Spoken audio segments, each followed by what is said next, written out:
निवेदन है, घर वालों से भी निवेदन है, शांति रखें, लोगों के बहकावे में नहीं आए। निश्चित तौर पे सरकार न्याय देगी, न्याय मिलेगा।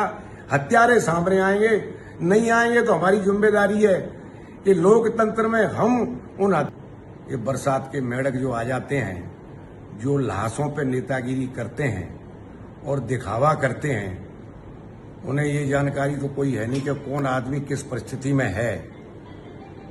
40 साल से गिरमी रखा है, तुम 2 मिनट में तो विरोधी के पैरिया छीते हो। हम ही न्याय दिलवाएंगे, तुम केवल लाशों पर राजनीति करने वाले हो। आज यहाँ लाश पे तुम नेतागिरी करने आ गए हो। मैं भाइयों को बताना चाहता हूँ, उनके घर वालों को बताना चाहता हूँ कि आखिर में अपना ही आदमी काम आता है। सभी भाइयों को मेरा नमस्कार। पिछले 15 दिन से मैं जयपुर में था। मेरी घरवाली की बहुत ज्यादा तबीयत खराब थी और मौत से संघर्ष कर रही थी। अंत में तमाम प्रयास करने के बावजूद भी नहीं बचा पाए हम। ऐसा विधि को मंजूर था। मौत पे किसी का जोर तो है नहीं। हानि लाभ जीवन मरण जस अपयस हाथ। कल उनकी डेथ हो गई। जयपुर से हम धौलपुर ले आए और उनका अंतिम संस्कार कर दिया गया। मेरी जानकारी में जयपुर में आ गई थी इस तरह से जगन्नाथ सिंह की हत्या कर दी गई है जेल के अंदर। बहुत बुरा हुआ, हर व्यक्ति को बुरा लगा, समाज को भी बुरा लगा, हम सबको भी ये बहुत ही दिल से बुरा लगा। लेकिन मैं कोई स्टेटमेंट देने की पोजीशन में इसलिए नहीं था कि मैं आईसीयू में, कभी आईसीयू से बाहर, कभी दवाई लाना, कभी भागना, खुद अपनी परेशानी में था। आज दाह संस्कार हो गया। पता लगी है कि सरकार जांच कर रही है। सरकार की तरफ हमारी भी निगाह है किस तरह की जांच कर रही है।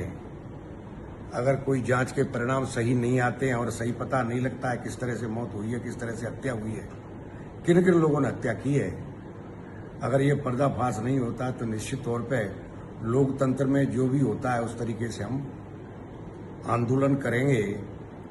रही बात ये बरसात के मेढक जो आ जाते हैं, जो लाशों पे नेतागिरी करते हैं और दिखावा करते हैं, उन्हें ये जानकारी तो कोई है नहीं कि कौन आदमी किस परिस्थिति में है।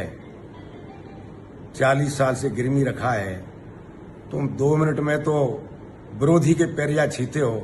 2 मिनट में जो विरोधी है उसके पैर पकड़ लेते हो। 2 मिनट में तुम सरेंडर हो जाते हो, समाज की दुआई देते हो। समाज के वफादार कब कब तुम रहे हो? तुमने कब कब समाज का साथ दिया है? तुम्हें अपनी गरिवान में जाके देखी तुम कितने वफादार हो समाज के प्रति। तुम यहाँ लाशों पे नेतागिरी करने आ जाते हो। आखिर ये हम ही करेंगे और हम ही न्याय दिलवाएंगे। तुम केवल लाशों पर राजनीति करने वाले हो। कुछ बाहर के लोग आ जाते हैं जिन्हें कहीं ठिकाना नहीं है, पैसे लेके चुनाव लड़ते हैं बाहर के लोग, और यहाँ के लोग जो भयवश। अब ये अलग बात है कि परिणाम आ गए और तुमने अपने समाज का आदमी एमएलए बना लिया। अन्यथा जो ये चिल्ला रहे हैं, जो नेतागिरी कर रहे हैं, कल तक वहीं जाके उसी आदमी के पैर पकड़ते थे, उसी आदमी के जहाँ उठते बैठते थे और समाज की बुराई करते थे। घबराते थे कि अगर इसकी चमचागिरी नहीं की तो ये आदमी हमें जेल भिजवा देगा। आज यहाँ लाश पे तुम नेतागिरी करने आ गए हो। मैं भाइयों को बताना चाहता हूँ, उनके घर वालों को बताना चाहता हूँ कि आखिर में अपना ही आदमी काम आता है।